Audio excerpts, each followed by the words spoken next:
Hello, and welcome to the Bitcoin Takeover podcast. This is the fifth episode of season 4. Actually, no, it's season 3. I went that far with season 4, but there's going to be a season 4. And my guest today is the most followed guest that I have ever had. He has about 80,000 followers on Twitter, which is amazing and insane when you think about it. I hope at least a quarter of them will be listening to this. His name is Truth Raider. I guess he's American, but he lives in Turkey and works with different conferences and projects around the area. So hello, Mr. Truth Raider. Hey, how you doing today, Vlad? I'm okay. I'm talking to you and I'm excited. I'm happy to get back to doing this after longer than a week when I haven't recorded any podcast. Yeah, I heard you just got back from vacation. That's pretty cool, man. It's nice when you can have it. And I also went with my father, which is more exciting because you get to share the experience with somebody and get to have a common memory. But speaking of common memories, we're both into Bitcoin for some odd reason, which no coiners will never understand. And how did you first get into it? I'm not specifically interested when or what was the price of Bitcoin when you got in, but it's more about the reasons. What is the reason that made you get into it? I think philosophically, and if you look just at the beginning, I'm a libertarian, so I'm kind of a free thinker. And what kind of got the evolution of it is back in the day. You probably I don't know how old you are, but I'm 36, and so I remember the evolution of peer-to-peer. You know, you had things such as when I was younger, you had BitTorrent and Napster and all these different applications that you could send and receive files. And to me, that was, at the time, that was pretty revolutionary. You probably remember that. And so the genesis of that and the ability to transact, globally, that it was appealing to me. I didn't get into it until a few years ago, as far as actively trading Bitcoin and mining and all that other good stuff. But I've definitely of the mindset of that evolution of peer-to-peer and just being able to share data. And then now to be able to share a monetary system, just like we did with sharing data with BitTorrent. To me, it's just kind of like the next level up from the foundation that was set, 20 years ago, essentially. Yeah, exactly. So it was mostly ideological.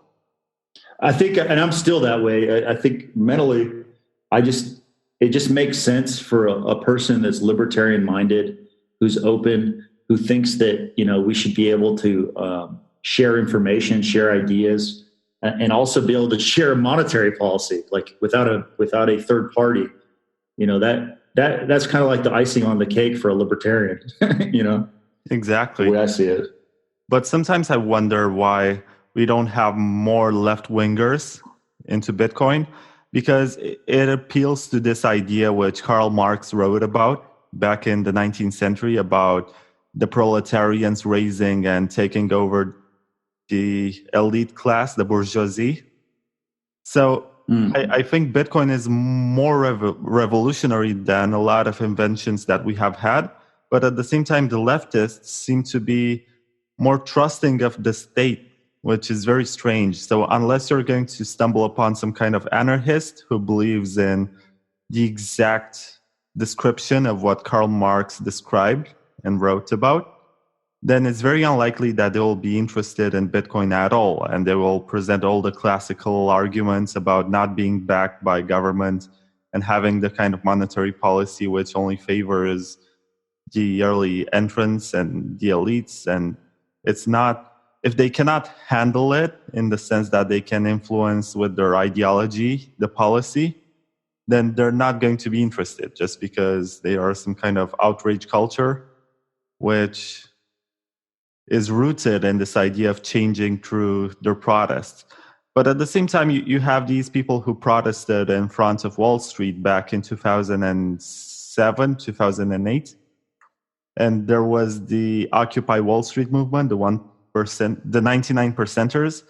And these people would be much more inclined to accept Bitcoin as a store of value, mean of exchange, and as sound money. But oftentimes I think, why are they not embracing it? I don't know. I think a lot of it, and this is what I think is going to change that. I agree with you 100%. But I think what's really going to change it is popular culture, is where we're gonna see that. Like, I remember one of my favorite bands growing up was Rage Against the Machine, and they had this this counterculture type of attitude that's very similar to Bitcoin. You know what I'm saying? Like, for example, a lot of it, what you just said, applies to them. So one of their concerts, they did like a spontaneous concert. I remember this like it was yesterday, on Wall Street, and they shut Wall Street down. You know, they had an impromptu concert in New York, and they had to shut the New York Stock Exchange down because of all the commotion they caused doing a spontaneous concert outside called "Sleep Now in the Fire." It was pretty amazing, you know, to watch the power that popular culture has when it has a popular message. Is, I think, something that I think Bitcoin will naturally attract those type of people, and those type of people will promote it, and then people will wake up to the fact that it's a social change agent. You know what I mean? They'll figure it out, I think. So I think that's what we're missing right now, you know, this space. Oh, so we need a rage against fiat or rage against the Fed? Yeah. Do you know Ron Paul? You probably follow Ron Paul from the States, sure. Right? Yeah. So we need people like him. We need and Ron Paul, he backs Bitcoin now. He does all kinds of speaking engagements in the States, and he says, yeah, Bitcoin is a good idea. Like, we need more people like him who have the intellectual and the social ability to change people's minds that sit on the fence. You know, like you said, the no coiners. You know, we need people that are artists and professionals, and to come out and say, hey, this is a better way of doing things. You know? Yeah, I guess we have had advocates since day one, and some of the most capable ones have somehow switched to the scam coins, like Bitcoin Cash. But I guess as the space grows and we're going to see much more coverage in popular media, we're going to have many more skilled people, artists, and influencers who will be promoting Bitcoin. Just like I remember in 2017, we had Katy Perry posting a tweet of her nails, and she had Bitcoin and a few other altcoins painted on her nails. And we also have Gwyneth Paltrow. Is that how you pronounce her name? Yeah. And she is a Bitcoin advocate. I guess we have also had some celebrities who shilled ICOs, which turned out to be frauds, and they got investigated by the SEC. But that's still a step ahead. We've got a guy, you know who Gary Vee is, the top marketer probably on planet Earth. He's the number one sales and marketing guy around. And he just put out a tweet and an Instagram post. He said, they were asking him, like, what are your thoughts on blockchain? His response was this. He's like, I bought a Bitcoin in 2014. I'm not a blockchain expert. What he's saying there is he's saying, I'm all in on Bitcoin. You know, like, so his whole point was like, I don't care about all the other noise going on around me. I'm paying attention to Bitcoin. So the more people out there that have that mindset, the stronger the Bitcoin community will be, I think, you know? At the same time, I think we should pay attention to the people who got in very early on and have a greater understanding of what Bitcoin is and have been around for longer than one bull or bear market cycle. Sometimes we can get stuck into this idea that I guess by now it's not an unpopular opinion to say that Bitcoin will not go away. I guess a few years ago, you could say that it's dead and nobody is going to keep on working on it over and over during market cycles. By now, we know that mainstream institutions are interested. And that's why we should revisit the works of those who were insane around 2011, 2012, 2013, 2014, and wrote some of the most interesting articles and have developed educational resources that are very useful and still very relevant, because I guess Bitcoin hasn't changed much except for the SegWit upgrade and Lightning Network. It's pretty much the same principle. The other thing that, and I'm the kind of person, like, people have. I used to have a LinkedIn account, right, and I deleted it because it frustrated me, because I went on there and everybody on there said that they're a blockchain expert. Like, everybody's freaking profile. This was from last year. Remember when the big bull market happened, right? And everything was flying. I mean, prices were out of control, right? And everybody on it, LinkedIn, put that they were a blockchain expert. And then you look at the date of their profile date, when they set up their account, they'd only been in it for 3 months, 6 months, a year, you know what I mean? And they're claiming this expertise. And I'm agreeing with you. Like, the only experts out there are the coders, the cryptographic experts, the early adopters from back in the early days. These are the experts in Bitcoin. So all of the blockchain experts are piggybacking off of the success that Bitcoin has created, by exposing this new market and this new idea. So I'm with you in the fact that we've got to ignore a lot of the noise of the people that are saying they're experts, and focus on the people that actually are doing it and did it, because they're more of an example to us. So I agree with you 100% on that point, man. Do you have any favorite people who are developers or very influential people in the space? Nick Szabo is definitely a guy that I follow on Twitter, and every time he talks, I pay attention. Some of the other I keep up with Charlie Shrem, obviously, because he's one of those early adopters and paid the price for the industry, going to jail. I mean, the fact that he went to jail for something a trader did on his exchange is crazy. Do you know what I mean? Like, when have you ever seen an investment banker go to jail because somebody traded poorly under their company? It's never happened. Maybe once in a million times that an investment banker gets in trouble for somebody trading underneath them, and you know what I mean, where they have no idea. So I think people like that are very they're influential to me, because it shows that we're up against a pretty big wall. You know what I mean? So there's a lot of people out there that I like. I mean, I follow the Lightning Network a lot. Blockstream. Do you follow the Blockstream satellite company? They're pretty influential to me as well.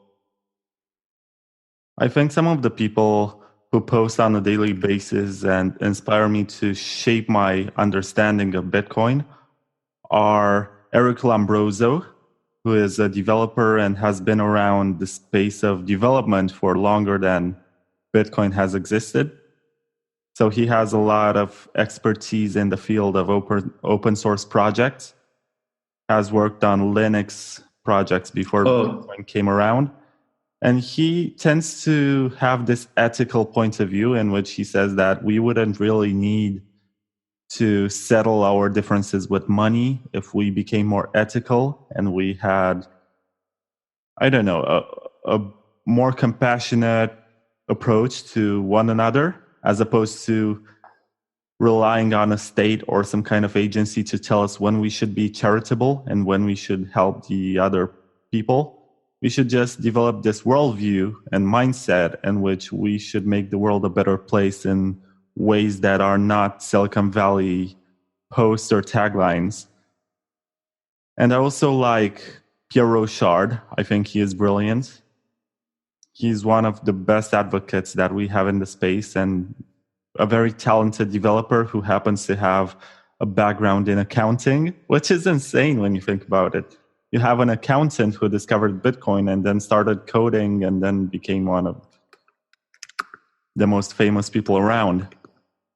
The amount of talent that you have in this space is just incredible.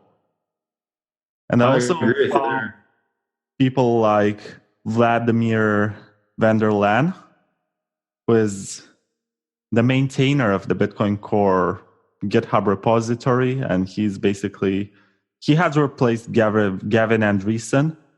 Gavin Andreessen. I was going to say he's also a guy that is pretty inspiring. Yeah, I guess he used to be much more relevant, but ever since he claimed that Craig Wright is Satoshi, something has changed with him, and he hasn't backed down from that point to apologize and try to get better. So there's something fishy in there. I think Craig Wright is involved, but I don't think he has anything to do with the creation of Bitcoin. But I honestly think he is involved. Like I think the guy Paul Leroy, I think he's the guy that created Bitcoin. That's who my money's on him. A guy named Paul Leroy. I think it's Roux or something. R-O. Yeah, I'm probably butchering the name, but yeah, it's Louix. Paul. Yeah, so maybe it's Leroux. Yeah, I read that story, but it seems a little far-fetched to me for the simple reason that Satoshi has spent at least 1 year, I'm not sure about the time span, but has spent a lot of time explaining to newbies how Bitcoin works and basically talking to everybody who was on the forum during the first year. So it's incredible to think that a drug lord who probably had better stuff to do with his life would spend time answering all the questions and being so nice to everybody. Well, let me give a couple of the reasons why people think so. This guy's nickname was Solatoshi. That was his basically his handle, if you will. He was a programmer it was an expert C++ programmer. He created 2 different encryption software programs. Let's see. Yeah, he was a gun dealer, and he also worked as an informant.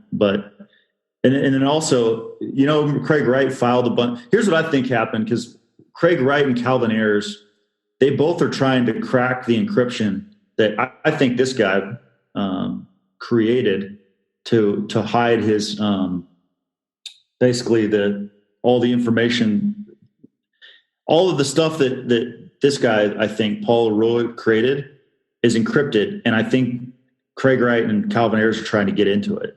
Basically, that's my guess based on if this guy, and again, I have no idea. This is just all speculation. But this guy created something called TrueCrypt, and that's where he used to hide his Bitcoin keys. And so I think it's possible. And he also created another encryption software called Encryption for the Masses. It's another. So this guy was a cryptography. Whoever Satoshi was a cryptography expert. It was not Craig Wright, obviously, but it was somebody who was an expert in the field. So it's improbable to believe anybody that comes out and says, I am Satoshi, without having a background in coding, without having a background in encryption. And you know what I mean? So this guy fits the bill. And another reason why I think it's probably him, Bitcoin was created in 2008, 9-ish, right? But it really took a lot of stuff from BitTorrent, which came out like 8 or 9 years before that. This guy's been in jail since 2012. And he's been locked up in like a high security prison for the last 7 years. So people always say, why hasn't Satoshi spent any of his Bitcoin? Why hasn't he transferred anything out of his wallet, right? Well, it's because he's in fucking jail. That's my guess. If I had to guess who Satoshi was, I would say it's this dude, and he's in jail, and that's why none of the money's transferred. That out of all the people that I've seen pitch that I've heard the Hal Finney. People have said it was Hal Finney, Nick Szabo. I've seen that pitch, but I think this guy is the most probable because he has the background and the technical expertise to have done it. That's my guess. you know. Right, but When you let's put it this way. If you're Craig Wright and you wanted to prove to people that you're Satoshi, but even the closest of your collaborators knew that you don't have the background and the expertise to claim that you're Satoshi, you'd at least want them to believe that you have physical access to the hard drives of Satoshi. So at some point in the future, you'll be cracking the cryptography and access the coins that Satoshi holds in order to spend or do whatever with the coins of Satoshi. So he would be Satoshi maybe if he had access to, I mean, he would prove to some people that he has access to the coins and he can spend a few of them. And I guess that would be proof. But if you don't have the expertise, you want people to at least believe that you have access to the devices and within a reasonable amount of time, you would be able to crack down the cryptography. But I don't think that he holds possession, he and Calvin. I think that this whole LaRue story was made up by them to make you believe that they are much more involved than they actually are. And as far as I was able to read, and it might be a biased research, Craig Wright hasn't gotten involved in Bitcoin until 2014. Well, and again, I'm not saying anything credible about Paul. That's the problem I think we run into in this whole situation, right? So you got two competing stories. Let's assume you're correct, just for argument's sake, and let's say Craig Wright has no access to the hard drives. Okay, sounds good. That still doesn't mean that LaRue or whatever his name is didn't do it. That still doesn't mean he didn't create Bitcoin. It just means that Craig Wright doesn't have access to the hard drives. That's all that means. So I don't think they're competing stories. Or the other side of that, maybe Calvin Ayers did get access to the hard drives and is working with Craig Wright to crack the encryption, so that way they can prove, even though it's not true, that they are Satoshi instead of LaRue. Maybe that's a more probable. That scenario is more probable than Craig Wright being. There's no way Craig Wright's Satoshi, but I don't think those two stories are competing against each other or have to compete against each other. I think one cannot be true and one can be true. So the point is, someone with the technical expertise to create Bitcoin, you have to look at their background and see if they meet the bill to somebody that could do it. And LaRue has the background to have done it, with or without Craig Wright, his name even coming up. He could have done it. I think according to the same principle, you can say that David Chaum could be Satoshi because he has been in rogue mode for about 2 decades. And back in the 70s and 80s, he basically outlined the ideas of Bitcoin. Who? What'd you say? David Chaum. David Chaum, yeah. Well, that's part of the reason. Yeah, and that's part of the reason why Nick Szabo. People think that Nick Szabo could have done it too, because he also created early versions of Bitcoin. So, I mean, I'm not saying that it was him. I'm saying that if we're looking for candidates, the first place to stop is somebody that could physically do it. I mean, you have to look at what have these people written about in the past. So it's not only that. It's not only this, because somebody could come on here and argue differently to me and say, that's bullshit. There's thousands of coders and developers and all this. They could have done it. You're right. There are thousands of them. That is 100% accurate. However, if you look at the background of the work that they did prior to getting in to the creation of Bitcoin, if you look at the background and then look at what Bitcoin is, and if you can draw similarities between the two, you may have either found the guy who created it, or at a minimum, you found the inspiration, at the lowest end. That's all I'm saying is, if anybody comes out saying they're the creator of Bitcoin, you've got to produce more than just I created it, like Craig Wright does, because he's an idiot. He doesn't know anything, Well, I'm not going to make any claims about him other than I don't believe that he's Satoshi. He hasn't managed to convince me. That's all. I don't want to get sued or anything. But My money No, in regards to the identity of Satoshi, which I guess is the greatest of mysteries when you first get into Bitcoin, is that it was probably Nick Szabo working with Hal Finney. I've seen that argument too, and in Szabo, the easiest reason to believe that's accurate is because of the whole big gold, the precursor to Bitcoin. It's the same. It's exactly the same thing as Bitcoin with a different name. I mean, you can find brilliant cryptographers and programmers and developers who work on projects, but it's hard to find somebody who understands money better than he does. And he understands game theory and human evolution. And there's a lot more to Bitcoin than just pure encryption.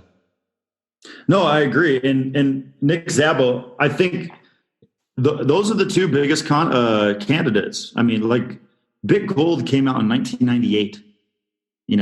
I mean, it predates what was BitTorrent. BitTorrent was 2000, right? Was it 2000? I guess that's when we started using it. I'm not sure when the protocol was actually developed. Yeah, so Szabo came out with BitGold in 98. BitTorrent probably came out in somewhere around that same time. And I'm not sure, what's his name? Bram Cohen, who's the one that created BitTorrent. He's also brilliant.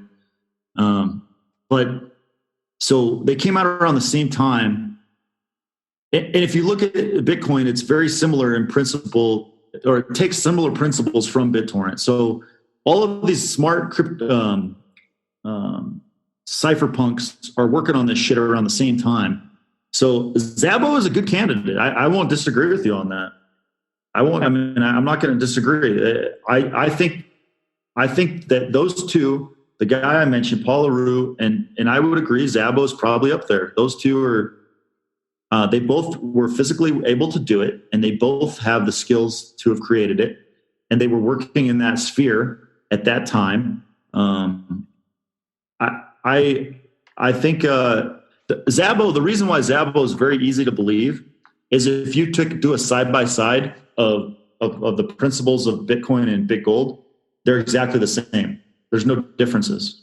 It's literally like he just copied and pasted it and gave it a new name and identity, and then said, "It's not mine. I have nothing to do with it." That's how it looks on the outside in, looking in. Well, even though it may turn out to be LaRue or somebody else, I think that Nick Szabo has done much more for Bitcoin than Satoshi himself, as he has promoted it and has given everybody a better understanding of how it works and why it's a good form of money, even after Satoshi went away. So my money is on Szabo, even if he did not develop like the Satoshi version of Bitcoin. He has pretty much outlined 90% of what Bitcoin is. And then even if it's not his invention, he came back later and was not adversarial to the development. He saw the good sides of it. He wanted it to be preserved. He did not want scaling with big blocks because he understood maybe better than most people that Bitcoin is supposed to be decentralized in the sense that each user is supposed to run his own node.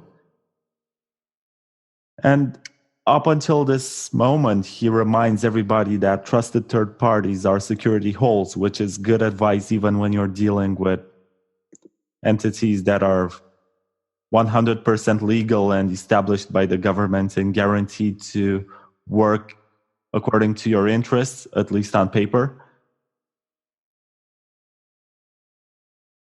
Yeah, I mean, I think you're right. So out of all the research you've done, you think Szabo is the guy, huh? That's what you would go with. I don't even care as much. He might have not been, but at the same time, I know that he has done so much that he is my Satoshi. Yeah, I understand what you're saying. He's taken it past even if he didn't do it, he's moved past concept into implementation, and he's actually helping build something. So I don't think he is coding right now, and I know that he was also involved in the creation of Ethereum, as he is also the creator of smart contracts, and he was involved in the early days and advised Vitalik on what to do.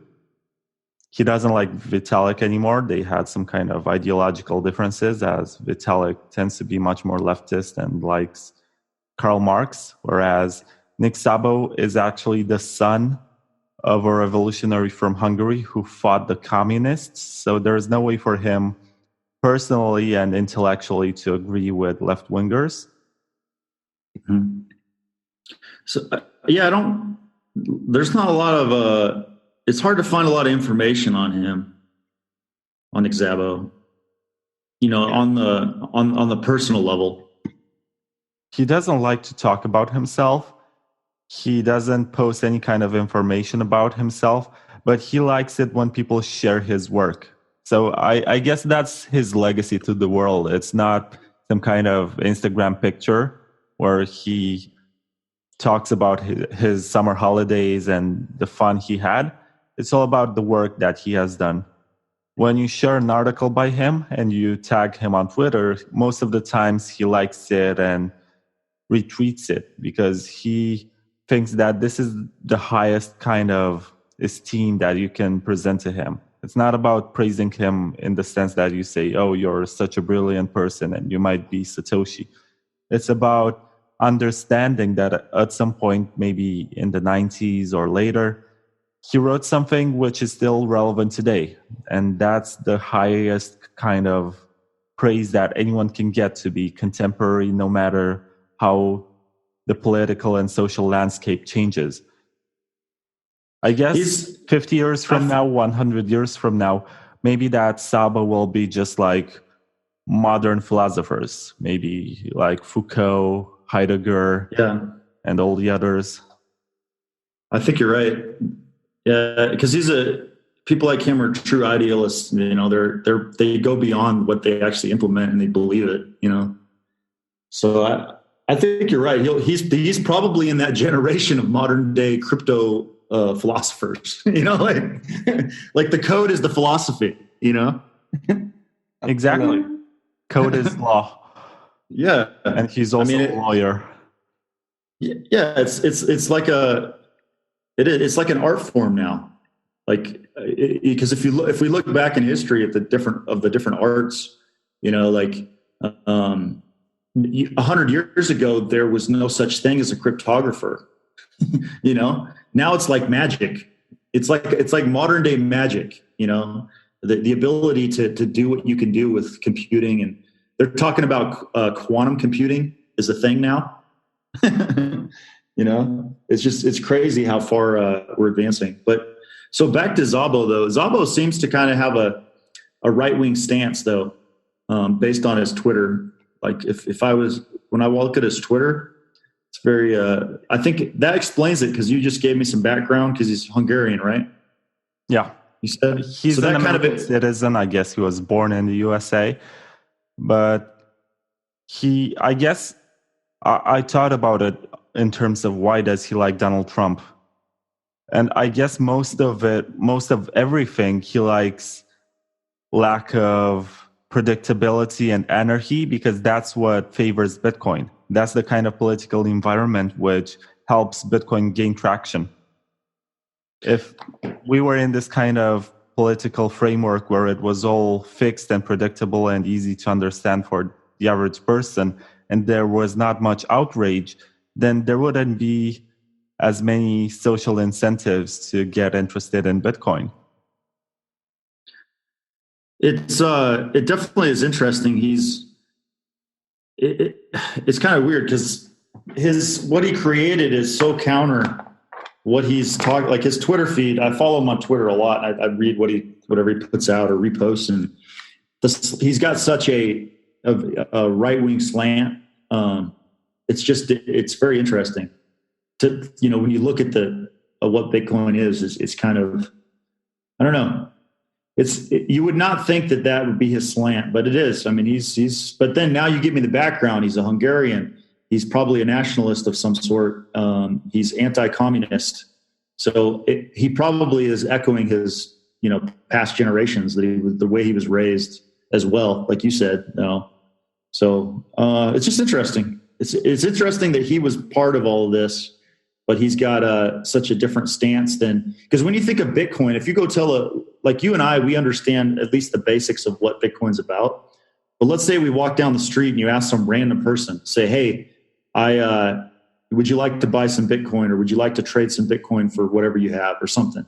They're going to look at you and go, oh, this is a Silk Road guy. This is a dark web, hacker talking to me. You know what I mean? They have this, it has a totally different view from someone that knows nothing about it. Do you know what I'm saying? Yeah, but I guess this is just part of the mainstream narrative. It was such a big deal back when the Silk Road was around and they promoted Bitcoin as this criminal coin, which people used to launder money or to buy drugs. But in recent years, I think it has changed, mostly because Bitcoin isn't really private. Well, it hasn't, though. I would argue it hasn't changed. The public opinion is exactly the same. We just, like in the U.S., 5 days ago, the Treasury Secretary of the United States said that Bitcoin is being used for criminals to conduct illegal activity and to do money laundering. So the content, the understanding and the knowledge of why Bitcoin is so good for society, it's, at least in the United States. In the United States, it's misunderstood. You're from Europe. Europeans tend to be more open-minded on things, I've found, having lived there for a couple of years. But in the United States, there's a stigma on it. So I played poker, right, with 12 of my buddies. We had a poker game, all Americans, a couple months ago, and there was 12 of us in the game. I was the only person out of 12 that knew anything about Bitcoin. 1 for 12. 1 out of 12 people knew anything about it. These are some of my college buddies. So 11 out of 12 people couldn't even explain what it was. So we are not even close to coming to any form of adoption. I think we're at least 5 years out, maybe a decade out from actually reaching people at the ideological level, where people say Bitcoin is money. We're at least 5 years out, at least in the States. Maybe Europeans, you guys will move a lot faster, but we're 5 years out, I think. Well, I guess you mentioned the statement of the U.S. Secretary of Treasury. I think from his point of view, it makes a lot of sense to take down and take shots at whatever competes with your national currency, because it's about his job. It's about the hegemony of his country around the world. As let's say that Venezuela decides overnight to not sell their petrol for dollars and uses Bitcoin. That's a huge shot at whatever political and economic power the United States has over the world. We agree that the US dollar is the best of currencies right now. But if you discover Bitcoin and present its advantages over the US dollar, then you're going to have people and nations switching, and you're going to have a different kind of dynamics in the international relations and global perspective of American politics, which is detrimental to the United States in many ways. And even though I like to believe that Bitcoin is the most American of financial inventions, because people like Thomas Jefferson and James Madison would simply love it and see the revolutionary potential in it, right now what the United States has become is basically against everything that is free in terms of finances. It's all about control and not much about giving others freedom. I mean, I would hope that. My hope is that every country on planet Earth, not just the United States, but I hope that every country says, "Hey, we have a national currency, but guess what? We're living in 2019. There's nothing wrong with having digital assets like a Bitcoin as being another form of payment. There's nothing competitive about it. If the government says, "Hey, let's use Bitcoin," then they can tax in Bitcoin. They can raise money in Bitcoin. They can do all kinds of projects. And I think if they just say, "Hey, we're all in," I think it'll be okay. I think the problem is they're fighting it so hard. It's like with alcohol, right? In the 1930s, we had prohibition in the United States. that's kind of like the American way. If something seems like too new or too like, or too bad or too extreme or whatever, if it's too of something, the United States finds a way to ban it. So we banned alcohol. And what happened? Everybody and their brother said, how do I get alcohol? Every 16-year-old, 18-year-old tried to figure out how to drink alcohol because you couldn't get it. You had to get it illegally. So if Bitcoin, or if the government just says, like with marijuana, hey, let's just legalize Bitcoin and tax it, then we would have it automatically. It would automatically be acceptable. It'd be like I think the state of Colorado accepts Bitcoin as a method of payment for fundraising for political candidates. There's states out there that have said, yeah, we agree with that concept. Just like Colorado accepted pot. You can smoke pot in Colorado. And so if you tax it and you create businesses off of the backs of Bitcoin and you create industries, that's the right way to get adoption in Bitcoin. But I don't know. It's just right now, the U.S. is kind of stuck in limbo. We're going backwards right now, in my opinion, in some ways. I think it's natural for any political establishment to go backwards at some moments in history. But coming back to the idea of adoption, it doesn't make a lot of sense for the United States to allow its citizens to discover something better than its currency. And that's not just about the United States. Any nation state which issues its own currency will want to be protectionist, and they will want to preserve the kind of system and the kind of establishment and class system which was developed over time, as you have no idea what's going to happen the moment when people have sound money, which may or may not be only existing on the internet, because now we see with the Blockstream satellite that we can transact even when we are offline and have no access or have been censored by our government. And I guess us as early adopters are basically the guinea pigs of this the lab rats of this whole experiment, because we honestly don't know what's going to happen. We don't know how people on a very large scale will react to this kind of change, how we are going to change our understanding of money, how we are going to live as a society under low time preference. Because right now, economies rely on spending. You have an inflation rate which is higher than the kind of interest you get from deposits in a bank, which means you are incentivized to either invest your money in companies or to spend it as fast as you can and dump it on the greater fool who's going to have it. And some people are going to store it without even knowing anything about inflation and without understanding what's going on. But that's how the system works. It's a large-scale Ponzi, which operates on the principle of the greater fool. When you're going to have something like Bitcoin, which has a limited supply and has rules that are predictable and cannot be changed, then what does that mean for governments? We don't know. What does that mean for the regular people? We have no idea. Well, the Bitcoin whales who own about hundreds of thousands of Bitcoin, are they going to become much more charitable and understand what kind of role they have in the world? Or will they just hodl the coins and think that they're doing the world a favor by giving a greater value to every Satoshi?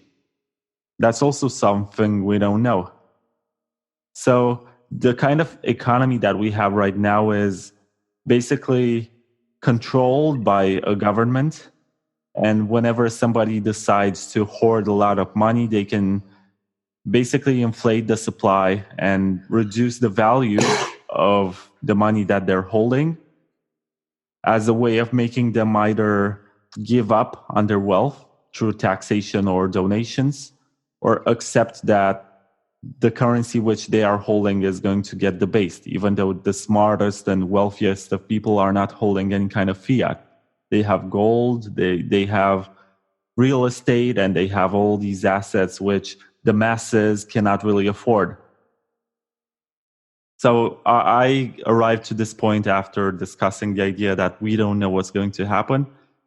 And I guess this experiment that we are conducting early on is going to be useful to the rest of the world, as they're going to see how human nature responds to something which is truly deflationary.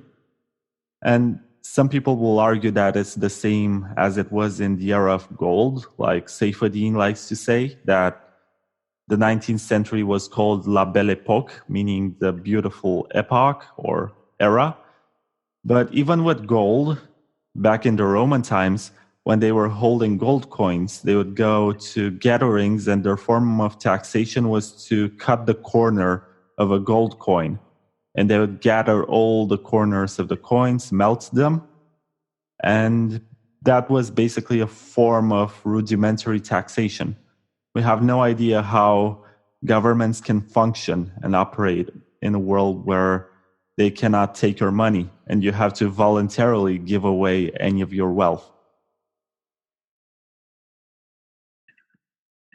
And I think I agree, and that's what I like about Bitcoin is or being in Bitcoin right now. I mean, I'm not an early guy. I mean, I've only been in it for a few years, but even right now, like I said, I'm with 12 of my friends, and I'm the only guy that knows about it. Like we're asking the questions that you're asking right now are things that nobody else is asking right now outside of our small community of a few million people.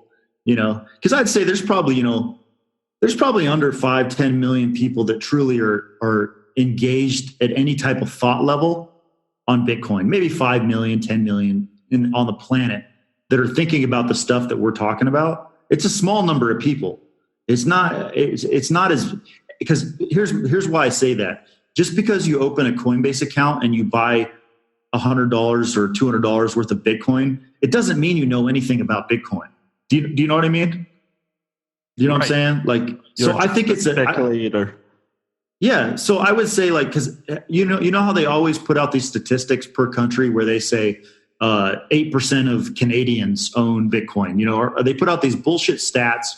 Or if you look at wallet addresses, right, they'll say there's this many Bitcoin wallet addresses that are active. They'll give out a statistic on it. I would argue, again, it means nothing.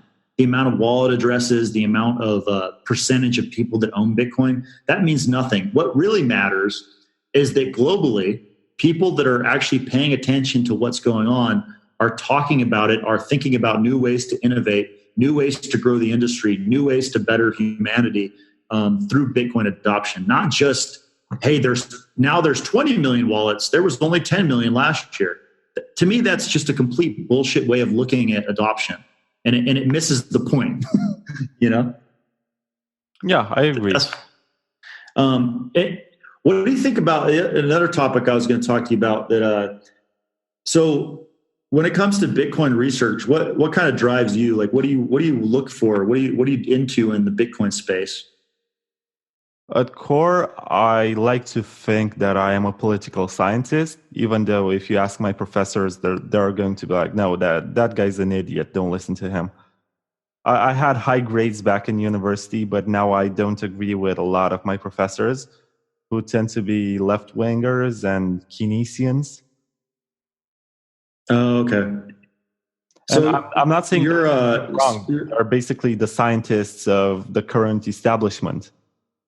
But they cannot think outside it. They refuse to acknowledge that there might be anything outside it. And I guess that's where I step in.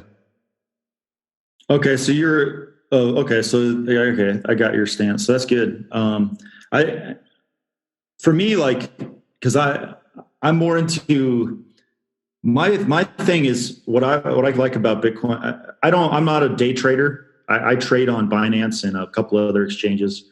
But so I do trading, but I'm not I'm more of a swing trader. But the core of what I like to do is study the tech and the advancements behind Bitcoin. So I do reviews for all the Bitcoin hardware wallets that come out. I own most of them, and I study the tech side of security. And the thing I'm getting into now that I had never touched on in last year or the year before is I'm really big into Bitcoin mining technology. So and advancing that space. So one of the things that I just learned about in the last, because I'm a student, I feel like I'm a student. I don't know if you feel the same way, but I feel like I'm a student of Bitcoin. Always. Do you know what I mean? We're all students. Yeah.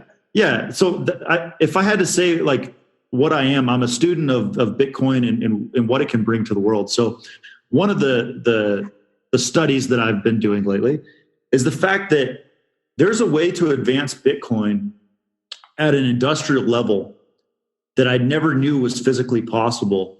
And it's through natural gas and oil byproducts, as well as electricity grid byproducts. And what that is something that I never even knew about, that I've just recently learned about. I'm working with a mining company right now, and I'm learning about some of the tech behind these things. And these energy companies that produce hydroelectricity and oil and natural gas and all this stuff, there's actually, all of the cables and all of the electrical grid. I don't know if you know this, but they produce too much electricity. Did you know that? No, but I have heard about the Chinese mining industry that it relies on water wheels, which produce much more electricity than the population needs. And that's where some people have stepped in and invested in Bitcoin rigs. So it's not just the mining rigs. It's the fact that the electrical system throughout the world, all the electrical systems, all of the oil and natural gas refineries and processing places, all of these places, right? They have this problem where they are not able to get rid of, like literally, it's like waste. It's like, imagine like the planet is full of garbage, right? And you have nowhere to put the garbage. Like all of these massive energy companies, they have no place to put all of these energy byproducts. So companies are starting to pop up. They figured this out. This is probably $1 trillion industry that nobody even knew about 10 years ago because it didn't exist. There was no way to get rid of this energy. And so industrial scale Bitcoin mining of energy byproducts is probably going to be the next wave that changes the landscape, because the scale, like you said, China, the scale at which some of these countries are able to just say, "Oh, that's a smart idea. Bitcoin's now $50,000 each, and I can do this by mining byproducts of my mines that are creating too much energy." You know what I mean? Like the scale of that is unimaginable. It's $1 trillion industry that hasn't even, really come out yet. And it's going to be a massive boom for Bitcoin. Most people don't talk about it. They don't know about it. They don't see it. And it's happening right now. It's a third. I look at Bitcoin as an onion, and this is just another layer being peeled back on Bitcoin on how to advance the entire system. It's crazy. If it's about byproducts and stuff that gets thrown away and is a waste, then I think it's brilliant. But if you burn oil or gas or whatever kind of resource just to create, it's not. It's excess. It's waste. It's a if you want to call it a green, you could even pitch it as imagine you're producing too much of something and you're wasting it, right? That the energy sector is wasting, what could be the equivalent of trillions of dollars of byproduct from the physical operations of all of these things. They're wasting it. And so because of that, they have free energy. It's essentially free energy. It costs nothing because these companies want to get rid of it. They want to, because they have to regulate all of these grids and electrical companies and all this stuff. They have to regulate how much energy they're producing. They're currently producing too much energy for consumers to physically use.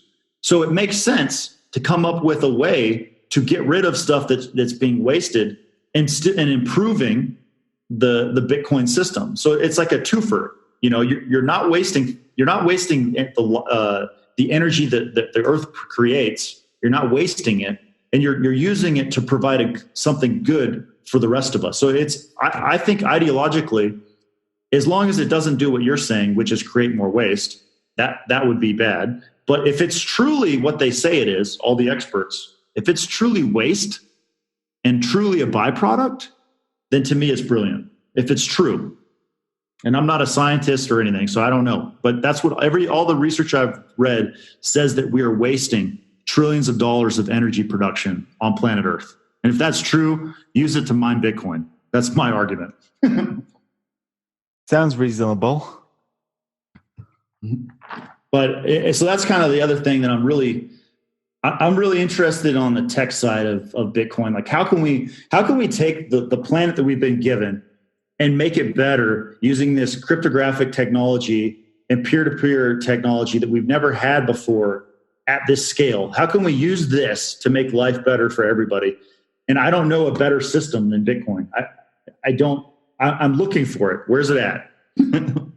It's not fiat. Yeah, I'm still looking. I'm still waiting for something better to come out that is not Bitcoin 2.0 or some kind of fork and redesign. And so far, we have been so unimaginative, I guess. It all comes back to the work of Satoshi. Yeah, it comes back to Satoshi. I mean, the only thing you could argue, I think there's one thing you could argue that will, I don't know that it will replace Bitcoin, but there's one technology that will, it's kind of like superior in concept, but it's also terrifying as a libertarian. It's a very terrifying concept because Elon Musk talks about artificial intelligence and the dangers that it poses long term as we get closer and closer to dehumanizing ourselves. So, unfortunately, the next great leap past Bitcoin, or it may even be parallel. Bitcoin may be parallel to advancements in computing and artificial intelligence. I hope that they run parallel and that they work together to not dehumanize us too much. Because my biggest fear is that as you move further in the Bitcoin space, companies are going to try to find ways to dehumanize Bitcoin. Because right now, it brings us closer together, I would argue. Do you know what I mean? I would argue Bitcoin is something that brings the world, it makes it smaller to where we can communicate closer to other people. I mean, we're using satellites to communicate with Bitcoin now, so my fear is that artificial intelligence was going to screw it all up. To be honest, that's my biggest fear right now. I'm afraid of Skynet as presented in the Terminator movies, whether it's a big government which becomes totalitarian and decides that it's better for the entire world to obey to some kind of predetermined rules, or some kind of corporation, which I like to think that corporations are byproducts of too much government meddling and intervention with the economy and contracts with the states and stuff like that. I guess that's how corporations are established. When you have the government favor a certain company and it gets to an undeserved and very, I don't know how I should call it, not very competitive, but still measurable success. I mean, and that's the biggest, when you're talking about Skynet and whatnot, my biggest fear is, again, Elon Musk is probably from the corporate, your mainstream billionaires and entrepreneurs and tech guys. Elon Musk is my biggest motivator from that side, because he's innovating. He's building something bigger than what's already out there. He's not making a new car. He's making a car that's better, that changes the way we do driving, right? Where it's eventually going to be automated driving. You won't even have to have a steering wheel. But one of the things he's working on that I'm worried about, that I'm hoping that he does the right thing, is he's creating Skynet. It's called Starlink. It's got 12,000 satellites. It's going to be 40 times faster than the internet that we currently have. He's creating it. So my biggest fear is that when Starlink is completely up and running, I hope he uses it for the right reasons. That's my biggest fear right now. But what are these right reasons? Well, I was hoping, or I'm not, I hope that he in his mind, I hope he uses it like Blockstream, where Blockstream is helping to create spread Bitcoin adoption. I'm hoping that these 12,000 satellites he's putting up in space, I hope in the back of his head he's coming up with a way to create a network for Bitcoin to fall in on. I hope he does that. He hasn't made any announcements that have anything to do with Bitcoin, but there's no better way than to create Bitcoin mass adoption to say, hey guys, I've created the internet times 40. And oh, by the way, Bitcoin transactions are going to be using Lightning with my Starlinks. I mean, like if Elon Musk says Lightning is going to be part of the Starlink network, then I would say you're going in the right way. You're not going in the Skynet direction. But he hasn't made any announcements on it. So I'm kind of fearful of that particular program that it'll be used for the wrong reasons and for mass surveillance, and to cut away our privacy. That's my biggest fear with Starlink. But hopefully, he does it the opposite way and finds a way to make it better. So I think there's lots of opportunity for people to make Bitcoin fix a lot of social problems. I don't know if people have the guts to do it. That's really the question. You just made me think right now of Elon Musk and his project. And you have reminded me of a tweet that he made at some point in which he just wrote Ethereum. And then the next tweet was just kidding. I'm pretty sure that he's very much aware of Bitcoin, but he doesn't promote it for reasons that have to do with the fact that he's the CEO of a publicly traded company, or more publicly traded companies than I can enumerate right now. So he has to maintain the kind of public image that favors the investors as opposed to his individual ideas that he might be having. Yeah, and they're all fiat based because they own stocks and they used fiat to buy the stocks and options. And so I understand. I'm just saying though, like SpaceX is the company I'm talking about. Like if Elon Musk says, all he has to say is SpaceX is a Bitcoin company, it's a Bitcoin supporting company. And then the technology that they're creating would incorporate Bitcoin into their model. But I think you're right. I think he's afraid to go all in and say that, because if he does that, people will get fearful and he doesn't want to rock the stock price and all that other crap. So, but I think can you imagine having 12,000 satellites in space that completely surround the world, that transact faster than the internet that's currently on Earth in order to do Lightning Bitcoin transactions?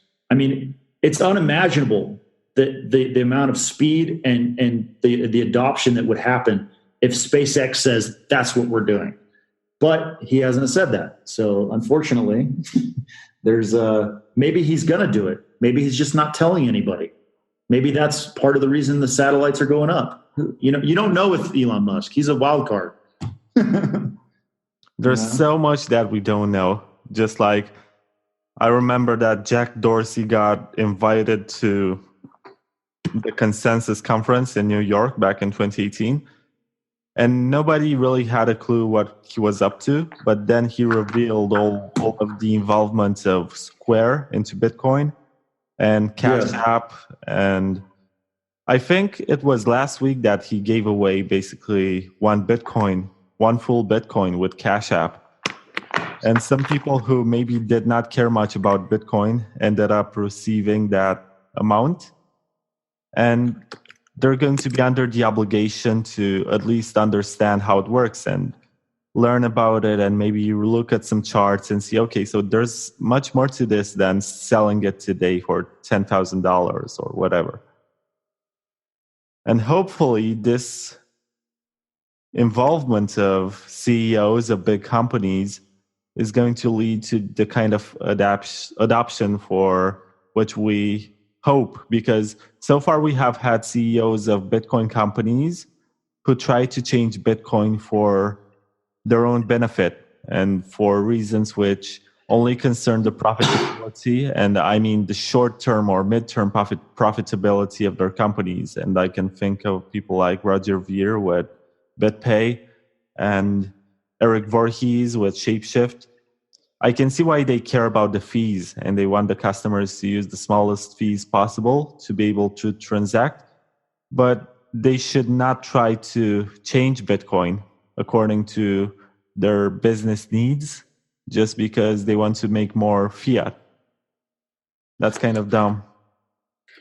I agree with you, man. Like I think the problem we're having right now is all the billionaires are buying Bitcoin for themselves, but they're not pushing Bitcoin on their companies.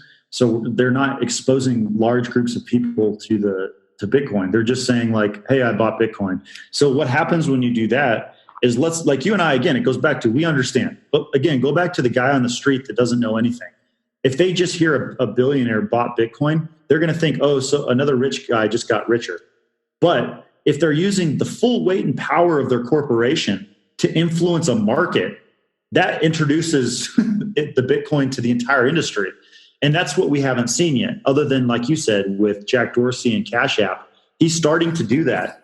But they're not, like Jack Dorsey owns Twitter. He's got 400 million people that use his platform. If he incorporated Bitcoin into Twitter, just that alone, like if he says Twitter is a Bitcoin company, accepting company, if he just incorporated it into the platform, it would be game over, because 400 million people would instantly say, oh shit, this is a big deal. Or Facebook or pick another social media platform. But they're not doing it yet. They're just buying it and hoarding it. That's the problem. I don't think Facebook is going to do it just because Mark Zuckerberg seems to be so bitter about the Winklevi. Yeah, I don't mean Facebook. You get I'm just using it as an example that if we need people that are in heavy, in major industries to push Bitcoin on their demographic, whatever they make. They make airplanes, they make cars, whatever it is. Like there's a European airline. One of the top European airlines is making a cryptocurrency exchange, and they're also accepting Bitcoin now. This is a good example of how we get mass adoption. Major companies say Bitcoin is currency, and not only is it currency, we accept it. Once major corporations start doing that, it's game over. Bitcoin will be adopted because it's going to be treated the same way as cash or credit cards, You know what I was thinking right now? We have basically gone from the mindset of 2017 when it was all about tokenization and making sure that every little company has their own coin and currency for which they can offer discounts if you pay with that specific currency, which was usually an ERC20 token. And that's why the price of Ethereum was so inflated. But we have gone from that to understanding that Bitcoin can actually scale through the Lightning Network and upcoming layers, because I have spoken to Giacomo Zucco and he told me that he's working on doing tokenization on top of Bitcoin with a third layer.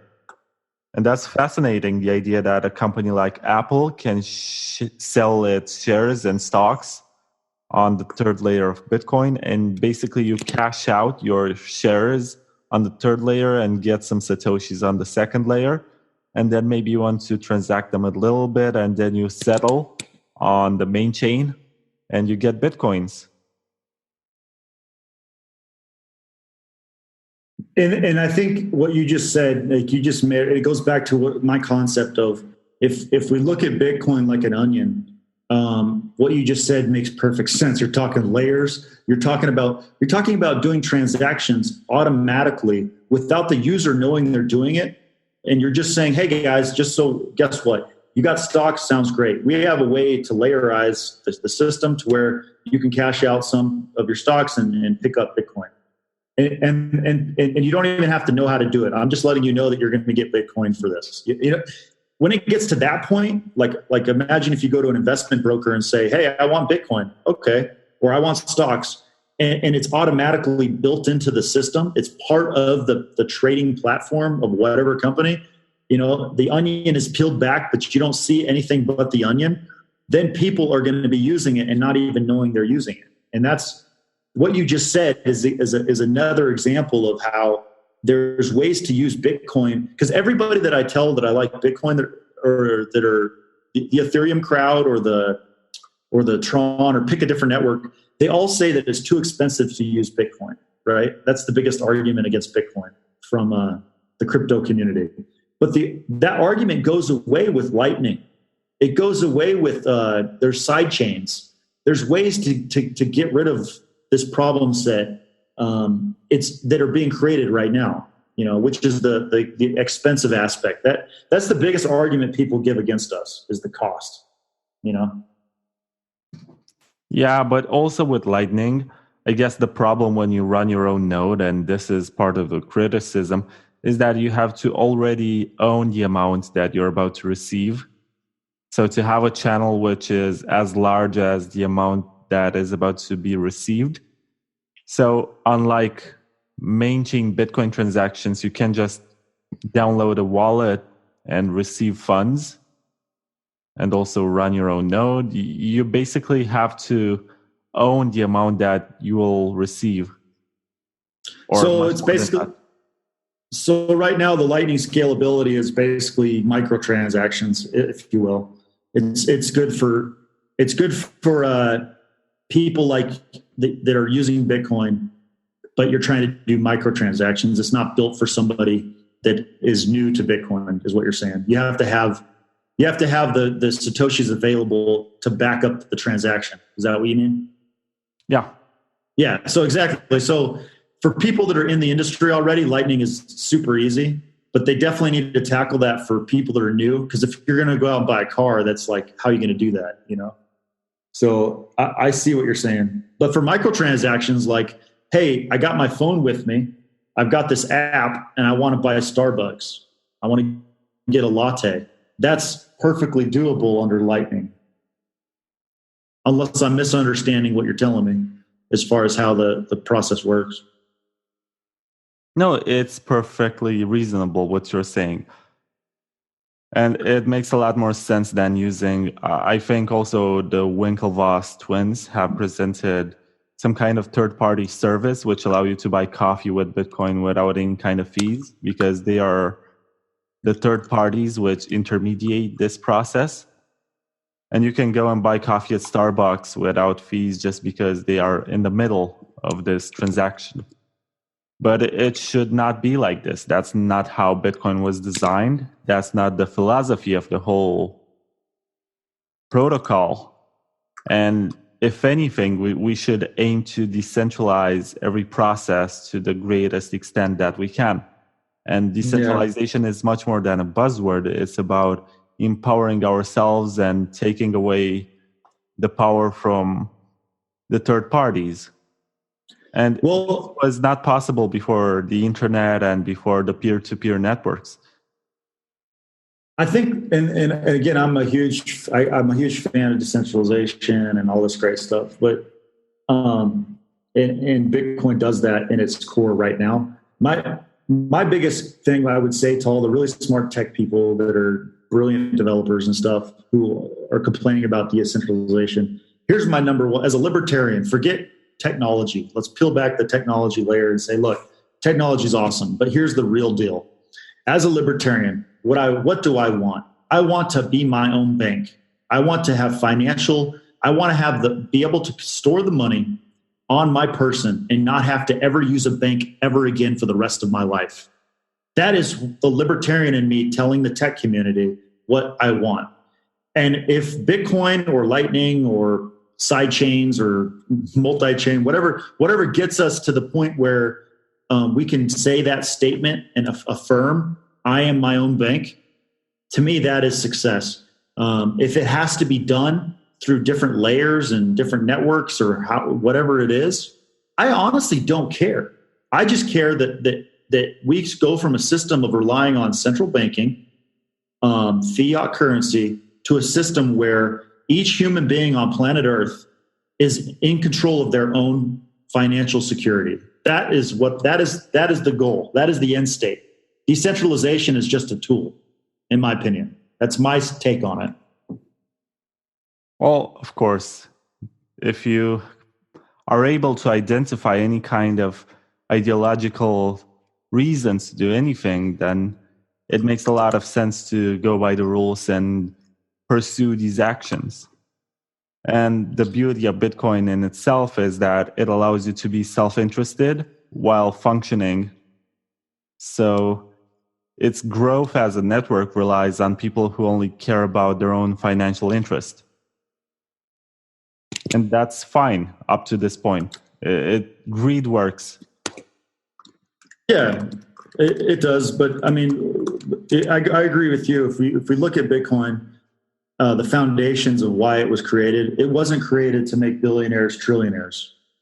It was created to help the little guy get out of poverty and help the little guy manage his phone finances and help the little guy transact globally without having to rely on banking. You know, like at its core, Bitcoin's purpose, and this is where I hate the fact that Bitcoin Cash and Bitcoin, I hate that the fact that there was a fight, you know, like, because it took something that was really good, which was Bitcoin, and it created this class system within Bitcoin where there's different ideological thought that are more important than the whole purpose of Bitcoin's existence. And Roger Ver is I wish he would go back on the train of just adoption and stop pushing, you know, one is better than the other. That really drives me crazy, to be honest. I don't think he ever stopped promoting Bitcoin, even though he had his discourse focused on Bitcoin Cash and comparing it to Bitcoin and saying that, oh, this one has zero confirmation and bigger blocks, which means that it's not as secure, but that's not something that he will ever admit, but is able to operate at a greater scale for commerce. But at the same time, BitPay, which is the company that he created and is the payments processor that has enabled many big companies to enter the space, is accepting Bitcoin, and that has never changed. And I think that he personally is well aware of the fact that Bitcoin Cash is a failed experiment, and it has proven to the world that the idea of scaling through big blocks is not so great. But he's still making Bitcoins, and even though you might see him as a villain or... No, I like Roger Ver. I'm saying I like him. I really do. I think he's great. He was an early adopter. What I'm saying, though, is I wish... He always says that Bitcoin Cash is the real Bitcoin, blah, blah, blah. My point is, like, by doing that, he's confusing people, you know, he's confusing people. And that's what I just don't like that aspect. I think he should focus back on the community and less on trying to pit one against each other. And that's all I'm saying. I wish he would refocus because he's got a loud voice. People listen to him. When he talks, people listen. You know? Yeah, he has that kind of gift. I guess his first love was politics when he tried to run for office, and he is good at it. He's a very good debater. He is very well read. And if you listen to some of his interviews, he might even recommend some readings, which is not something that a lot of people in the space do. And I remember in this regard, to contrast my previous statement, that Kevin Pham told people back when he was still into BTC that he doesn't read books. And it's fine, and he has gone by with his life without actually reading. He said he doesn't read books, he said? Kevin Pham. Oh, yeah. He likes to brag about how he read even Das Kapital by Karl Marx and all the works of Keynes and also all the works of Austrian economists. And I guess most of them he had the chance to read while he was in jail. Yeah, I mean, like I said, Roger Ver, I like him. I don't get me wrong. I feel like he could do a lot for the industry if he just refocused and supports the industry as a whole. You know, that's my take on it. I don't know. He's still making a lot of money from this promotion of Bitcoin Cash. And that's my point. Yeah, he's all about the money right now. He's all about the money, which is fine. I mean, he's doing well. He's talking about the industry. So, but dogging on, I guess, just if you just knock off the dogging on Bitcoin, that'd be cool. Just leave it alone. I suppose he has also lost a lot by supporting Bitcoin Cash too much. And he was overconfident at some point. Yeah. So I hope he comes back to Bitcoin. Me too. I hope that he realizes at the end. Here's what I really hope. I hope that as the rest of the world wakes up and Bitcoin gets adopted, I hope he comes full circle and says, hey, Bitcoin Cash was a great, it did what it was supposed to, but in reality, Bitcoin is the real Bitcoin. I want him to say that 5 years from now. I want that to come out of his mouth. And before we started discussing, I sent you an article by Michael Goldstein on the Nakamoto Institute, and it's called Everyone's a Scammer. And if you skim through it, you're going to see that the basic idea behind the article is that everybody wants your Bitcoins, and they're going to find all sorts of reasons to make you sell your Bitcoins. They're going to say, oh, but right now it's only worth $10,000 and it used to be $20,000. And according to my technical analysis, it's going down. So it's better to sell it to me right now before it goes down even further. And you're going to lose much more money. And according to people like Goldstein, who have a low time preference and don't see any kind of currency qualities maybe at this point in Bitcoin and just want to hoard it like a store of value, then that's not a very rational move to ever sell or to invest in projects which promote the idea of implementing something else on a different protocol, which is similar to Bitcoin, but with something more. And at the time when he wrote it, I guess Ethereum was a big deal, and the ICO was accepting Bitcoin as a form of donation. And it was the same since the days of Mastercoin, which was the first ICO ever, that they accepted your Bitcoin, they got rich, and then they under-delivered and the project shut down for some reason. At the end of the day, if you decided to hold all throughout the existence of the project, it was not Bitcoin. It was not better than Bitcoin. It may have had some qualities which provided slight improvements over the Bitcoin protocol, but it did not have the same network effect. It did not have the same kind of support from intellectual cypherpunks and cryptographers, scientists, developers. And there is also one other aspect of Bitcoin which makes it unique and makes us realize that even if it goes to zero in price, you're still going to have the people who have been around since day one when it was worthless. And they believed in it not because they could sell their coins at some point in time and 100x their investment.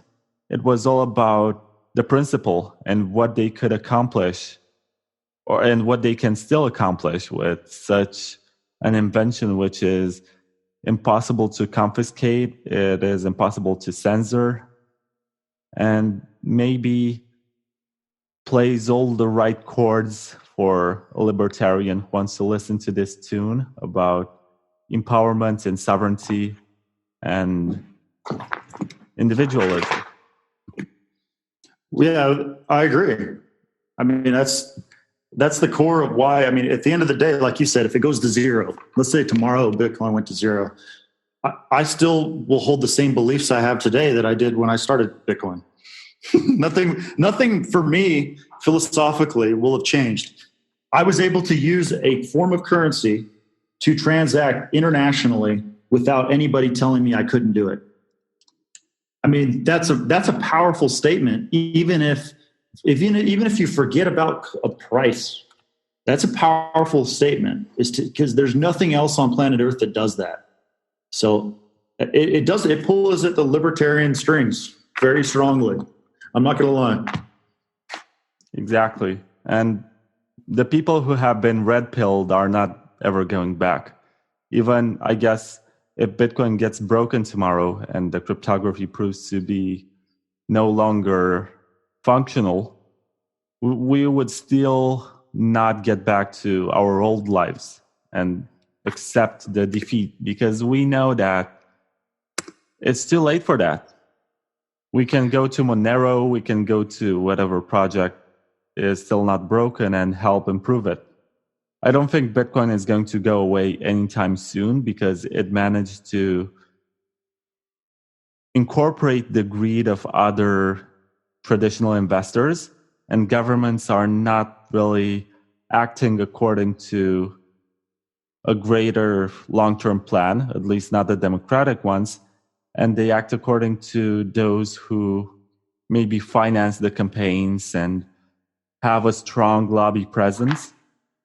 And that's why the United States will probably never ban Bitcoin, even though maybe the CIA might get in at some point and say, this is terrible and it will undermine the national economy and the world power of the United States.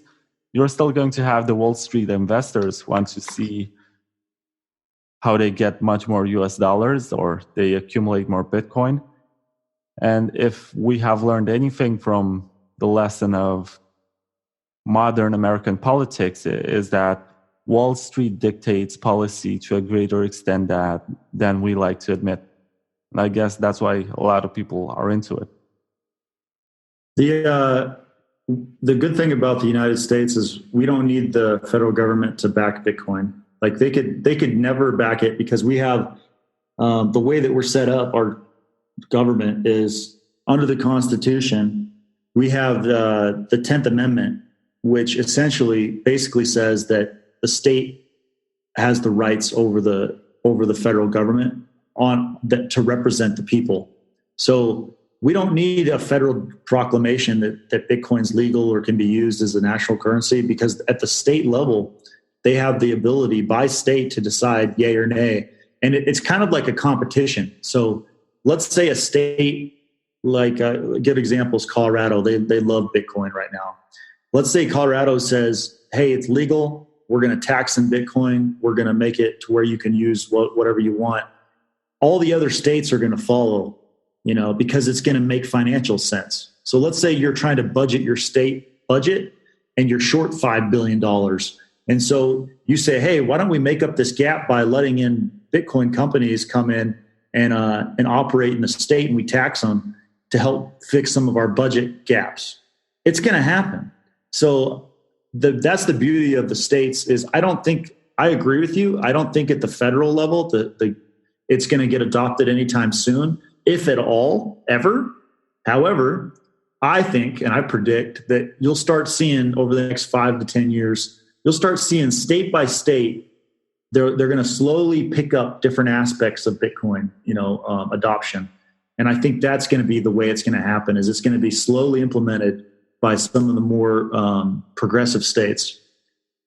And I think the European Union will probably adopt it faster than we will.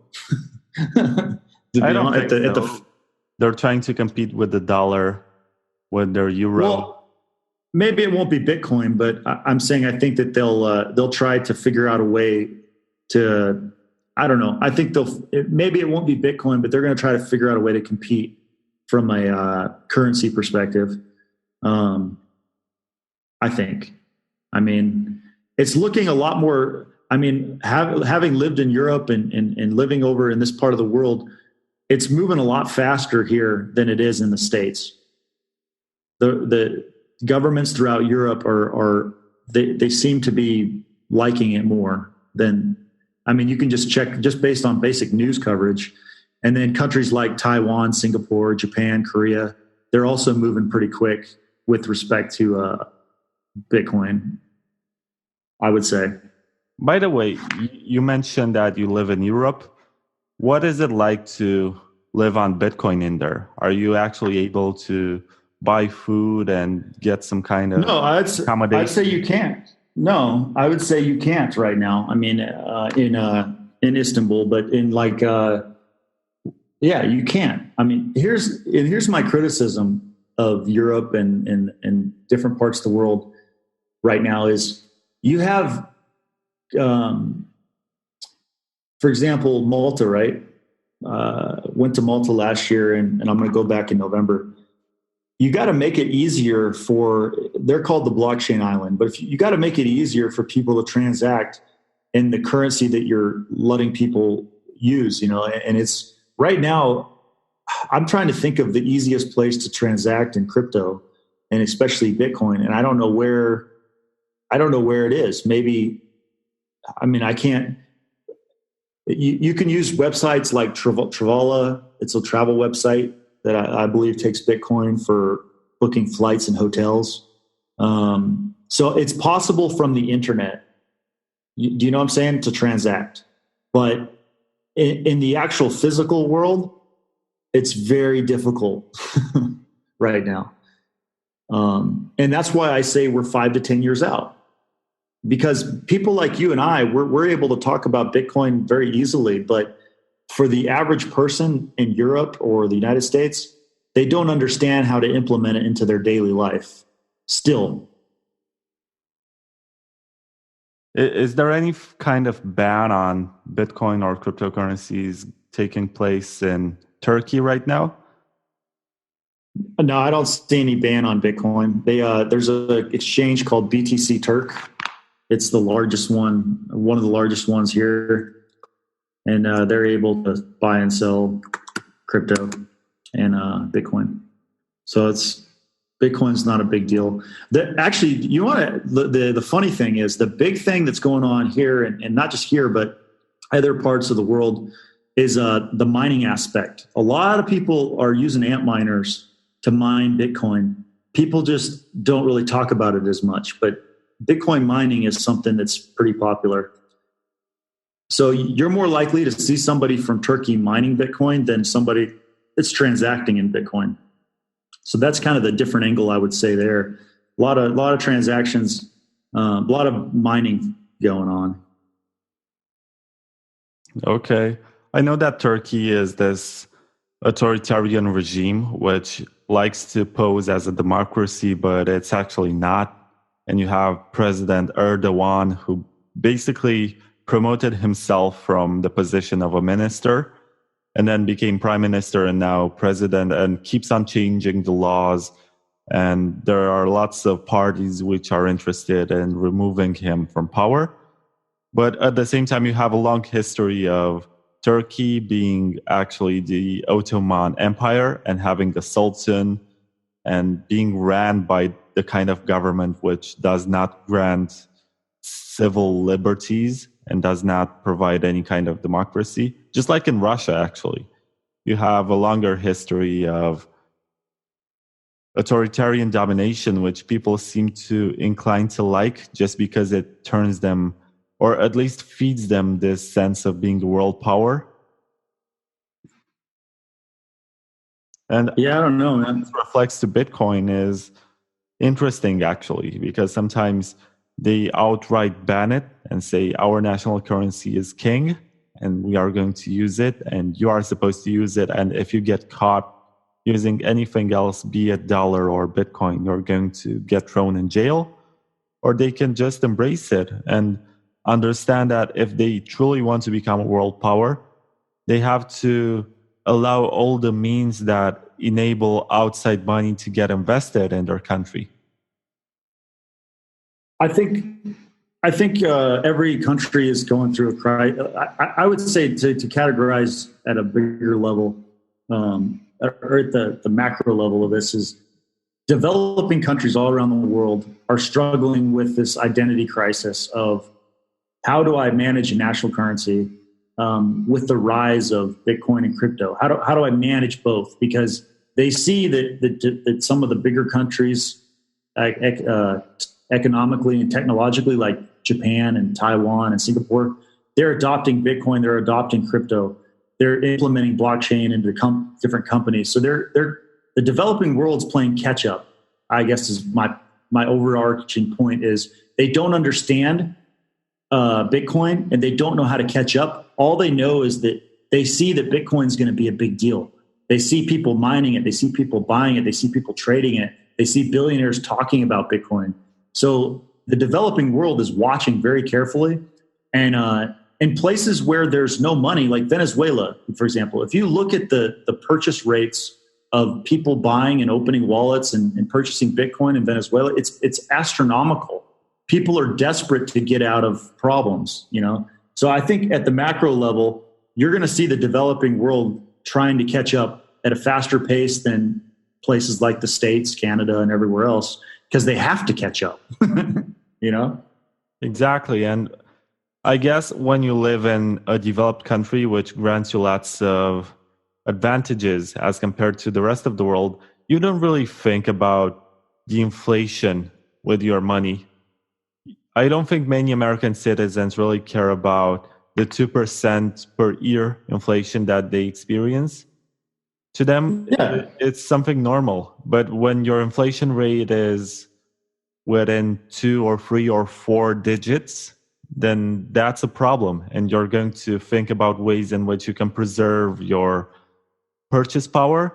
And most importantly, you don't feel like you're working for nothing, because people who save their money and realize the next month or within 6 months that they're not able to purchase what they have been saving for, then that's a big issue which they have to solve somehow. So the promise of a currency which might swing by 10% during a day, but maybe get back to its initial value, is much more eluding than anything relating to a fiat currency of which they know that can only go down. I was in Argentina in 2000 during the economic collapse, when the currency basically broke.